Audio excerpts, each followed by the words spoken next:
This documentary looks at the life of the infamous lady-in-waiting at the Tudor court, Jane Boleyn. Jane Boleyn, also known as the Viscountess or Lady Rochford, would serve for 5 of Henry VIII's queens and wives. She was also through marriage to George Boleyn, the sister-in-law to Henry VIII's second wife and Queen Anne Boleyn. Jane Boleyn was born Jane Parker in around 1505 in the English county of Norfolk.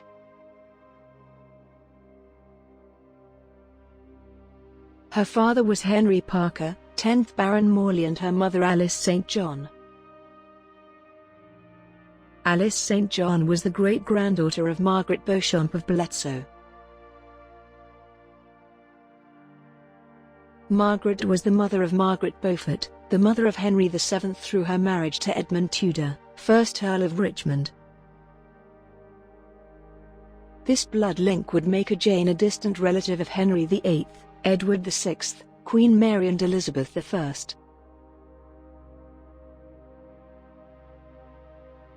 She would also be through her marriage to George Boleyn, brother of Anne Boleyn, the aunt of Elizabeth I. Being by blood connected to the royal family, she was sent to King Henry VIII's royal court at an early age to become part of the household of his first wife, Catherine of Aragon. It has been recorded that Jane was in attendance at the summit meeting between King Henry VIII of England and King Francis I of France in 1520, known as the Field of the Cloth of Gold at Balingham, in English-controlled northern France.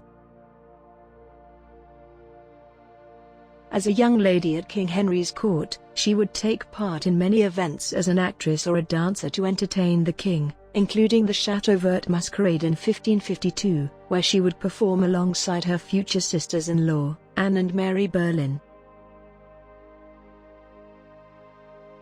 Jane would eventually meet George Boleyn at Henry's court. No doubt George was rising through the ranks at court due to the rising influence of his father and sister in the king's favour. Jane would marry George during the winter of 1524–25. This would be before Anne had become the king's lover, wife and queen. King Henry would gift the 2 members of his court as a wedding present Grimston Manor, in the village of Grimston in Norfolk.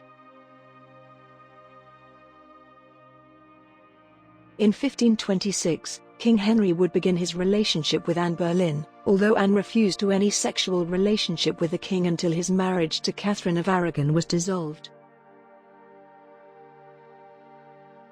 Coinciding with Anne's relationship with the king, would see the rest of her family's fortunes increase as well. Jane's husband would become Viscount Rochford, which in turn made her Viscountess Rochford in 1529, although Jane would be known at court as Lady Rochford. The couple would then be gifted the luxurious residence of the Palace of Beaulieu, near the English town of Boreham in Essex in the early 1530s, although there is no record of the deeds being officially signed over to George. After King Henry had failed in his pursuit of the annulment of his marriage to Catherine of Aragon for Pope Clement VII, he and Thomas Cromwell would break up the Catholic Church in England and start the conversion of the kingdom to a Protestant state. With his newfound power as the head of church in England, Henry was able to annul his marriage to Catherine and secretly wed Anne Boleyn on the 25th of January 1553.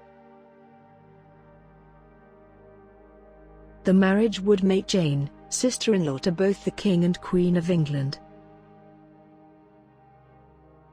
Not much is known or recorded of Jane's relationship with either Anne Boleyn or her sister Mary during their time at court. All that is known is that in 1534, Henry would banish the Viscountess from court. When it was uncovered, she was involved in a plot with the Queen to remove one of the King's mistresses from court. Jane's husband, George, would be arrested and imprisoned in the Tower of London in May 1536.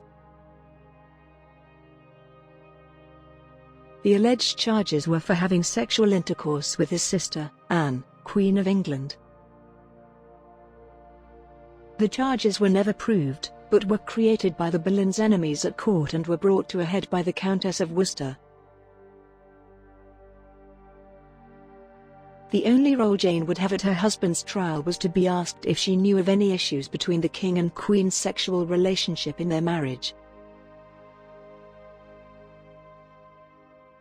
Part 2 of the documentary will look at the fallout from the downfall of the Boleyn family and Jane's later life at court.